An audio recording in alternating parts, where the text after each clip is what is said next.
भैया भाभी, ऐश्वर्या तुम? भाभी कैसी हैं आप? भैया आप ठीक तो है ना? रुक जाइए, आगे बढ़ने की जरूरत नहीं है। आपको बहुत अच्छे से याद है ना कि आपकी ये जो बहन आई है यहाँ पे, इसने हमारी क्या हालत कर रखी है। इसकी वजह से आज हम ये कच्चे घर में रह रहे हैं। हमारा खुद का घर था, सारे पैसे इस पर लुटा दिए इसकी वजह से, और इसने हमारी ये हालत कर दी। भाभी आप मुझे गलत समझ रही हैं, ऐसा कुछ भी नहीं है। और 4 साल बाद तुझे अपने भैया भाभी की याद आ रही है? हा?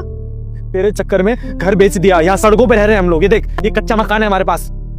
आज जो हमारी हालत है ना, ये कच्चे मकान में रह रहे हैं, ये कूड़े में रह रहे हैं, तेरी वजह से हुआ है ये सब। हमारे सर पे से छत छीन ली तूने, और आज के मजाक उड़ाने आई है हमारा, है?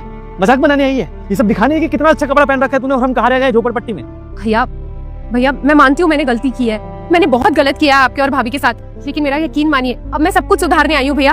तभी मैं कह रही हूँ हम एक बार आराम से बात कर लेते हैं, सारी चीजें क्लियर हो जाएंगी।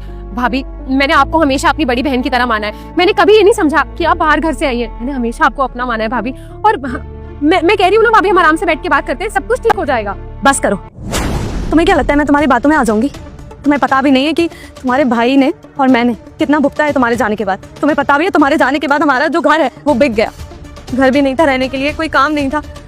इतनी मेहनत से हमें और हमारे पति को काम मिला, सब तुम्हारी वजह से हुआ है, और ये मैं और तुम्हारे भाई कभी नहीं भूलेंगे। आप ऐसी बातें मत कीजिए, मैं कह रही हूँ ना, आप एक बार मेरी बात सुन लीजिए, आपको उसके बाद जो ठीक लगे ना आप वो कर दीजिएगा। अरे नहीं जानना, कुछ नहीं जानना मुझे, बस बाबूजी के वादे में फंस गया। तेरे को पढ़ा के लिखा, सोचा तेरे को पढ़ाऊंगा लिखाऊंगा, तुम्हारी जिंदगी सुधार देगी, लेकिन नहीं। तू तो सिर्फ अपना भविष्य बनाना चाहती थी, हमें तो झूठे सपने दिखा रही थी तू कि भैया मैं जब बड़ी अफसर बन जाऊंगी ना तो भैया और भाभी दोनों की जिंदगी सुधार दूंगी। ये जिंदगी सुधारी है तूने? देख आसपास, देख कितने मच्छर हैं, कैसे रह रहे हैं हम गोबर के बीच। ये सुख दिया तूने हमें, हैं?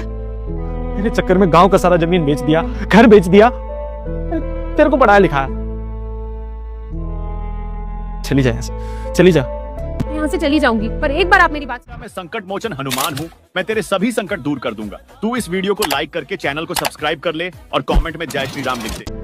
आप तो अच्छे से जानते हैं ना, मैं जिंदगी में कुछ करना चाहती थी, इसीलिए आपने मुझे इतना पढ़ाया लिखाया, और सच बताऊं आपने ही मुझे इस काबिल बनाया कि आज मैं यहाँ इतने अच्छे कपड़ों में और एक अच्छी नौकरी के साथ खड़ी हूँ। जब मैं घर छोड़ के गई थी ना भैया, तो मैं शहर चली गई थी। मेरी जितनी भी पढ़ाई लिखाई जो भी बची हुई थी ना, मैंने वो सब पूरी की भैया। दिन रात मेहनत की मैंने, और मेहनत करके मैंने सरकारी नौकरी हासिल कर ली है भैया। हाँ भाभी, मैं आज एक सरकारी ऑफिसर हूँ, लेकिन मैंने जो कुछ भी जिंदगी में किया ना, मैं मानती हूँ मुझसे बहुत गलतियां हुई होंगी, लेकिन अब मैं उन गलतियों को सुधारूंगी। और मैं चाहती हूँ कि आप दोनों मेरे साथ शहर